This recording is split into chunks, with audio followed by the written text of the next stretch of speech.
2023-24 অর্থ বছরের সন্দেহজনক লেনদেন বেড়েছে 23%। এক বছরে 17,345টি সন্দেহজনক লেনদেন শনাক্ত করা হয়েছে। এর আগের বছরে শনাক্ত হয় 14,106টি সন্দেহজনক লেনদেন। বাংলাদেশ ফাইন্যান্সিয়াল ইন্টেলিজেন্স ইউনিট বা BFIU এর বার্ষিক প্রতিবেদনে এই চিত্র উঠে এসেছে। বাংলাদেশ ব্যাংকের প্রধান কার্যালয়ে আয়োজিত সংবাদ সম্মেলনে রিপোর্ট তুলে ধরেন BFIU এর প্রধান AFM শাহিনুল ইসলাম। বলেন, 2023-24 অর্থ বছরে 114টি আর্থিক গোয়েন্দা প্রতিবেদন বিভিন্ন তদন্তকারী সংস্থায় পাঠানো হয়েছে। এছাড়া BFIU বিভিন্ন আইন প্রয়োগকারী সংস্থা, নিয়ন্ত্রণ সংস্থা এবং সরকারি অন্যান্য সংস্থার সাথে 1220টি তথ্য বিনিময় করেছে।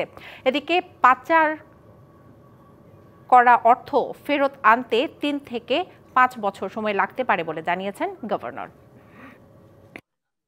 আমরা চেষ্টা করব সবাইকে নিয়েই এটা করতে। অনেক এভিডেন্স আমরা পেয়েছি, সবগুলো হয়তো একসাথে করা হয় নাই।